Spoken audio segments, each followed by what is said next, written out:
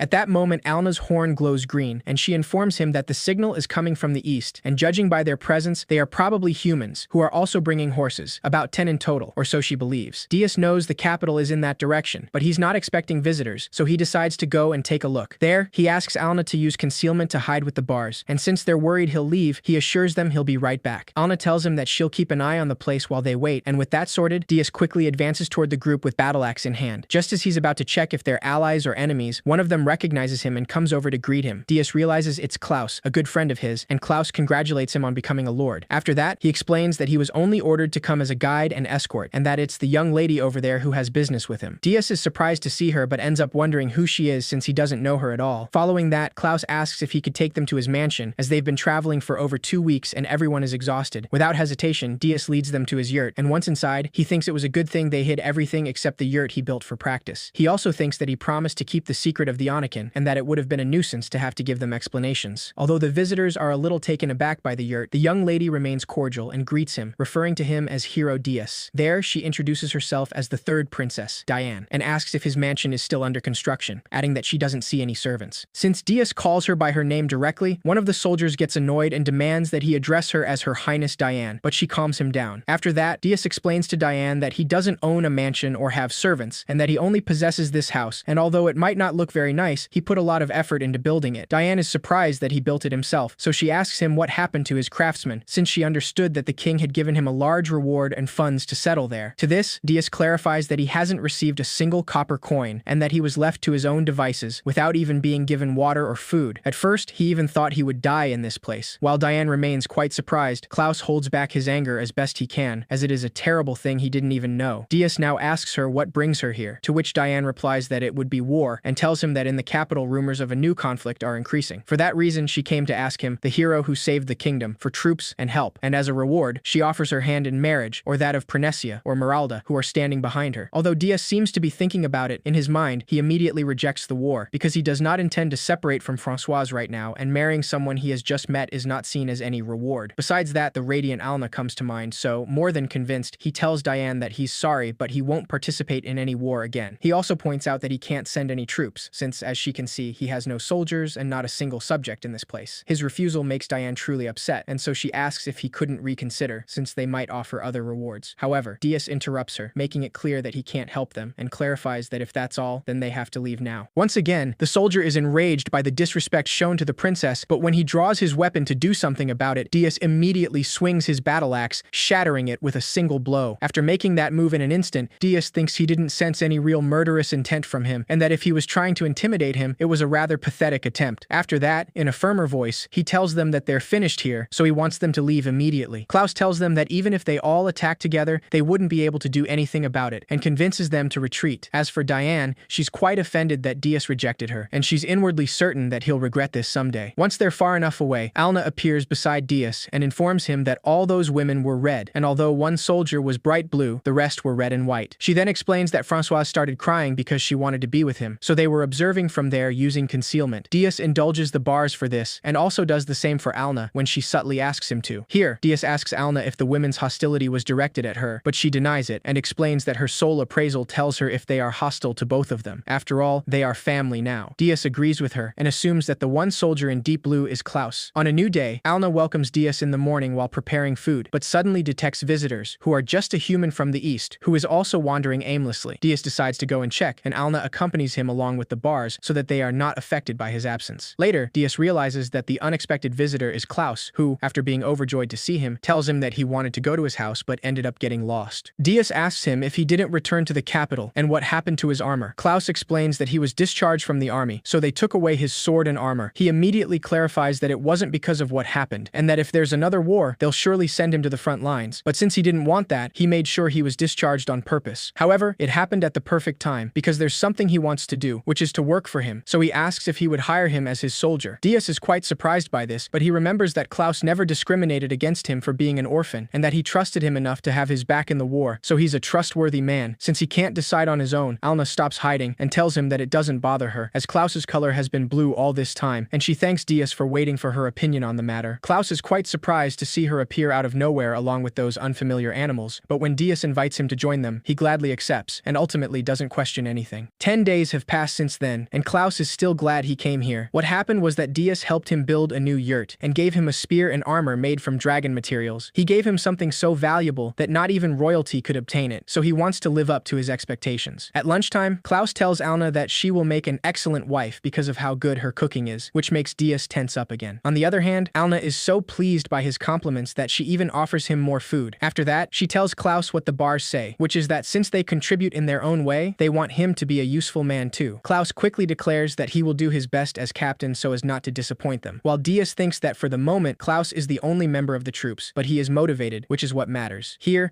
Alna senses something with her magic and warns Diaz that 12 are approaching from the east, all of them human. Apparently, one of the 12 she sensed is so weak they might die, and so Diaz decides to go before it's too late. Before leaving, he asks Klaus to stay on guard, because if he sees them acting strangely, he'll send the others back, and he wants Klaus to protect them all there. Klaus agrees without hesitation, and as he watches them disappear thanks to Alna's concealment, he's amazed at how incredible that magic is. He also knows that the royal capital lies to the east, and right now, the 5 princes and princesses are in the grips for a succession dispute. Since the 3rd princess, Diane, has less military strength than the other factions, she was likely trying to win Diaz over, and if Diaz never received his reward, it must have been embezzled by the 2nd prince, known for his avarice. The nobility has split into factions, and the effects of their bickering and schemes are felt even out on the frontier, which displeases him greatly. Klaus is aware that one day, the conflict might make its way here, but he won't mind if it means he can fight and die in Diaz's service. Just then, Diaz returns with more people, and once the elderly women are settled there, Alna gives them medicine and food. That night, Diaz explains to Klaus that they were banished because there was a rebellion in a neighboring domain, and a poor village expelled the old women to have fewer mouths to feed. Upon hearing this, Klaus tells him that this territory is likely Kazdek's, since he passed through there on his way here and they were in terrible condition. Diaz remarks that he is amazed by them, and that Grandma Maya is their leader, who, thanks to her divination, found a way to survive, which allowed them to reach this point. Following this, he exclaims that this is great, since he has gained 12 subjects at once, something Klaus already knew he would say. Right after, Diaz sets about building more yurts, but Klaus stops him to tell him that he can treat the old women as he wishes, but that he must keep in mind that they will not be productive. Diaz quickly tells him that is the most incredible thing of all, since they are all over 70 years old, and Maya is 90, so he hopes they will tell him their secrets to longevity. While Diaz is busy with his own thoughts, Alna tells Klaus that she agrees with her husband. After all, he is the lord of this territory. After that, she tells them that the bars want them to respect Diaz's decision, because he is the strongest of the flock. A few seconds later, Klaus remembers that Diaz has always been like this, and then we see flashbacks of both of their pasts. In one of the battles of the war, the captain of the kingdom's soldiers gives the order to retreat. Klaus confronts him about their plan to flee without fighting, especially when the enemy army is about to attack them, and also asks who will protect the civilians still in the shelter. The captain simply tells him to shut up and leaves with the others, so Klaus criticizes them harshly for calling themselves soldiers of the kingdom, although he doesn't convince anyone to change their minds. Just when he thought he was going to fight alone, Diaz arrives with a child in his arms to greet him casually, and after taking the little boy into the shelter, he and Klaus see enemy soldiers approaching in droves. Even faced with this imminent attack, the two of them stay to defend the shelter, and Diaz simply asks Klaus not to die. Klaus doesn't clearly remember what happened next. He was only thinking about driving the enemies away from the refuge and how to support Diaz, and as expected, they both managed to defeat them all. After remembering this, Klaus sees that Diaz hasn't changed at all since then, not even now that he has a domain. This makes him realize he's been a fool, because he thought he'd be great and honorable by dying, but he was completely wrong. Now that he has a clear vision, he makes it his duty to live to support Diaz, because he knows that he is truly trying to become a great lord. The next day, they meet with the elderly women in a large yurt they built for meetings. Maya thanks Diaz for building this, and tells him that they will use it so they can work. Alna adds that according to the old women, when the wool from the bars piles up, they will spin yarn and use it to make cloth, which Diaz thinks is a pretty good thing. Changing the subject, Diaz tells them that now that there are more people, he was thinking of declaring this village, but he can't think of a good name. One of the elders suggests Diaz Village, though he doesn't think it's a good idea. Klaus, on the other hand, suggests Dragonslayer Village, but Alna immediately rejects it and proposes Iluk Village, which means first village in the ancient language. After thinking about it for a while and getting the others' approval, Diaz decides to choose that name, and with that, he adjourns the meeting. Outside, Grandmother Maya tells Diaz that if he wants to get more subjects, he must sell the dragon materials and buy slaves. Without a second thought, he tells her that he hates slavery because he saw many slaves on the battlefield and they all received terrible treatment. For that reason, he plans to prohibit the slave trade in his domain, which makes Alna proud. On the other hand, Maya ends up feeling relieved since they also hate slavery. And she suggested such a thing because she wanted to know what he really thought. So if he had been interested in the slaves, they would have left. Afterwards, she apologizes through tears, explaining that in the Kazdek's domain, they only heard cruel stories. It turns out that the Lord and his eldest son's hobby is hunting slaves, and they say that the second son, who declared war on them, has a large number of female slaves in his service. Dias assures her that in this domain, in Iluk, that will never happen, and that he doesn't intend to allow it, which makes Maya more than satisfied. Later, Alna informs Dias that she asked a traveling merchant who frequents the Anakin village to come here as well. Once they arrive, what completely perplexes Dias is that the merchant in question is a frog. The merchant, however, treats him with respect as the Dragon Slayer and introduces himself as Peijin Do. Alna explains that he belongs to the Frocken race, while Dias and Klaus still look puzzled since he's a talking frog. Getting to the point, Peijin asks Dias to show him the Earth Dragon's materials. Once Dias confirms with Alna that he's not hostile and is neutral, he places a large sample on the ground. Peijin is quite surprised by this, but clarifies that he doesn't have a problem with it, he just expected it to be something smaller. Putting that aside, he changes his expression to ask her if he really defeated him alone. Dias immediately understands what's happening. He wants to confirm that his business partner isn't lying. For that reason, he takes his axe and slices the material in two with a single movement, leaving Peijin and his guards quite shocked, while Klaus celebrates wildly at the demonstration. At this point, Peijin confidently agrees to believe him and orders his men to unload the cargo. When they finish, Peijin also brings something else, two girls who appear to be twins. He explains that they weren't wanted in the Beastkin nation, but since he's human, he trusts that Dias will take them. Right after this, everyone tenses up, while Dias struggles to contain his anger. He also notices the light has vanished from the girls' eyes, which means they must be orphans like him. But before doing anything, Alna takes her hand and asks her to calm down, and Maya advises her not to make such a scary face in front of the children. They make it clear to Peijin that they do not want to buy slaves, but Peijin quickly clarifies that they're wrong, because these two aren't slaves, and if he hadn't taken them as merchandise, they would be dead now. It turns out that in the village where they were born, they hate twins because they say they bring misfortune. They were going to be executed at birth, so their parents fled the village with them, and he met them during that time. But the strain was immense, and both parents fell ill, and knowing that their days were numbered, they asked him to take care of them. From the beginning, he refused, since he doesn't do charity work, but then they offered to pay him to take them as merchandise, so in the end, he couldn't say no. Besides that money ran out, and now he's in debt, and he gives his word that he had no bad intentions. Alna confirms that he isn't lying, and that the twins are a deep blue. Upon hearing this, Dias agrees to take care of the girls, offering to pay them with supplies to cover their expenses, which Peijin happily accepts. Once he leaves, Dias picks up the girls and asks them directly how old they are, and points out that since they are very thin, they will have to eat very well. After that, he introduces himself and asks them their names, but despite his efforts, he receives no response at all. The twins remain silent, and here Dias thinks that this is not the best way to do it, but that he has no other choice, so he assumes that they do not have names and tells them that he is going to give them one. This time, the twins do end up reacting, and as they remember their parents, they immediately reject that idea. Given this, Dias asks them again what their names are, because not knowing complicates things for him. The first one introduces herself as Senai, and the other as Ihan, and hearing those names makes Alna react for some reason. Dias, on the other hand, continues to be very kind to them, but first invites them to take a bath with Alna so they can change their clothes afterward. After they leave with Alna and Maya, Dias explains to Klaus that they wanted to protect the precious name their parents gave them, and that's why he used that strategy. He also tells him that before the war he used to act as a father to other orphans, and he hopes everyone is alright. Later, the twins are taken to him, and from their expressions, Dias understands that they don't fully trust him yet, but for now, it's enough for him to be able to call them by their names. On the other hand, Grandmother Maya knows they aren't human, but she feels they will bring blessings. Moments later, Alna places a different necklace on each of them. Then she explains to Senai that in the ancient language, her name means one who is beautiful like the moon, while Ihan's means the holy moon. With this in mind, she is certain that their parents had a great love for the moon, and that is why she will give them these jewels called Ahi, which are said to possess the power of the moon. Thinking about this, the twins remember words their parents told them about how much they loved them and that they would always pray for their happiness. Suddenly, the two begin to cry uncontrollably, so both Dias and Alna comfort them. He tells them that they were both very strong when they separated from the parents they loved so much, but that they no longer need to hold back, so they can cry if they need to. Alna then tells them that the bars offer to comfort them, as they are good at calming children, so within minutes, the twins are snuggled up in their soft wool. As they vent their feelings, Dias asks Alna what the ancient language is. She explains that it is a language that no one uses anymore, and that it only exists in legends, and she doesn't know if it is only transmitted among the Anakin. But the truth is that they don't seem human, so perhaps their race interacted with the Anakin in the past. From that that day on, the village of Iluk became busier and noisier, and a few days later, now completely comfortable with each other, the twins spend their time arguing about typical childish things, creating a friendly atmosphere. Suddenly, Alna senses the arrival of someone else, a human on horseback coming from the east. Before Dias goes to check, Alna tells him that the bars find it difficult to leave him, but that now they want to stay close to Sinai and Ihan. Right after that, the twins ask Dias to return soon, and he gives them his word. A little while later, Dias sees the man approaching, and Alna, while remaining invisible, warns him that her horn is glowing white, so the man doesn't show any hostility. Once the man reaches him and confirms that he is Lord Dias, he introduces himself as Kamalots, a servant of Eldan Kazdex, the new lord of the Kazdex domain. Following that, he informs Dias that Eldan wishes to have an audience with him and is already on his way, so he wants to know if he can receive him at his residence. Dias interrupts him to tell him sternly that they will meet in this very place, and judging by his tone, Kamalots accepts with some fear and turns to leave the way he came. On the other hand, Dias sees that since he's the new lord, it means the second son won the civil war. But he won't allow someone who surrounds himself with enslaved women into Iluk. Minutes later, he sees a giant platform moving toward him, and on top of it is Eldan Kazdex himself with many other people, which leaves Dias somewhat shocked. Dias gets defensive as soon as he sees this, remembering Maya's words about the neighboring lord who was said to have many female slaves attend him. However, to his surprise, Alna informs him that the man on the platform is actually a strong blue, and no one accompanying him is red. The man hastily runs towards Dias as he apologizes, saying that he just had to meet the man he so admires for himself. He introduces himself as Eldan Kazdex and explains that ever since he was a child, he's had the utmost respect for the kingdom's heroic savior, Dias the hero, and he got in his head that they should be on good terms. When Dias realizes he's not a threat, he apologizes for his rude treatment towards Kamalots. Eldan assures him there's no need for that, and then decides to ask him who the young woman next to him is. This takes both Dias and Alna by surprise, because it means he can see her even through her concealment spell. Eldan explains that his ears and nose are keen, so he knows she's there, even though she's very good at hiding. Having no other choice, Alna cancels her spell, and Eldan can't hide his surprise when he sees that she's not human. When Alna tells him that she's Dias's wife, Eldan asks her if she's demi-human, but she just informs him that she's an Anakin, and that she never heard of the word demi-human. Eldan explains that demi-human is a general term for peoples that aren't human but are similar to them, such as beastkin and fishkin. Alna confirms that she can be considered a demi-human in that case, and as soon as those words leave her mouth, Eldan starts crying loudly, for some reason, asking Dias if he's had a child with her. Dias quickly denies it, while Alna clarifies that she plans to have 10 of them, and mentions that they're raising 2 orphans who appear to be demi-humans. Eldan cries even harder when he finds out Dias has a demi-human wife, and demi-human children as well, and he's so moved by this that his body starts partly transforming into that of an elephant. However, all the strength leaves his body in just a few seconds, so Kamalots and the women quickly treat him. As they try to stabilize him, Kamalots explains that Eldan is a half demi-human born to a demi-human and a human, which means he can assume either form, but the shift between is quite taxing. Half demi-humans are rare, and being one is an advantage for Eldan, but not having a single stable form does pose its difficulties. Kamalots explains that this is why he can't do without the devoted care of his wives. Eldan finally recovers and apologizes, saying that in his excitement, he changed form in spite of himself. Dias asks him not to worry about it, and instead questions him about the rebellion he's heard of. With a serious expression, Eldan explains that the rebellion was to protect those dear to him. Kamalots tells them that when Eldan was born, the previous lord, Enkars, already had a wife and son, but his eldest son's personality was just as hideous as his. Enkars alienated this son, who was so similar to himself, while he was highly fond of Eldan, his son born to an elephant-kin slave. The lord declared him his true son, awarding him position and authority. Until he was 5 years old, Eldan thought he was a regular human, but a change occurred that revealed the real him, and he learned that his true mother was kept as a slave. Starting then, he secretly got to know his mother better, and he worked behind the scenes to safeguard demi-humans, all while keeping this from Enkars, who would sooner have them in chains. Eldan explains that he wants to make a world where everyone can live in happiness, whoever their people. Kamalots mentions that his wives were all slaves, but Eldan saved them, and, inspired by his ideals, they've chosen to become his caretakers. Alna then asks him about all the talk about the Lord's second son being attended by a bevy of enslaved women. Kamalots informs her it was a rumor they spread intentionally, but that in fact, Eldan and his wives love each other with all their hearts. Alna is clearly touched by this, while Dias decides to remain silent, noticing how much she likes romance. Kamalots clarifies that the deception was not easy to maintain, and Enkars was enraged when he learned of Eldan's true goal. He declared he would put every last demi-human in the domain to death, including Eldan and his mother. Eldan raised an army to protect the demi-humans, and after a hard-fought conflict, he defeated Enkars's forces. Dias now understands what he meant about protecting those dear to him, and Eldan apologizes for forgetting himself in his excitement earlier. He explains that when he heard the hero he admires has a demi-human family, he thought he must be a kindred spirit with the same dream. Dias still doesn't understand why he addresses him like that, so Eldan tells him that he's talking about the tales of Sir Dias, heroic savior of the kingdom kingdom, which have made their way to Kazdex. Camelots mentions that he's heard the heroic saga of Lord Dias has even been performed as a stage play in the capital to lift morale and recruit volunteer soldiers. Apparently, public performances were suspended as soon as the aristocracy intervened, but the tales spread by word of mouth, and now everyone knows his story. Dias clearly didn't know of this, and it's the first time he's heard of it, so he bets the bulk of it is entirely made up. Eldon clarifies that he doesn't believe every single thing he's heard,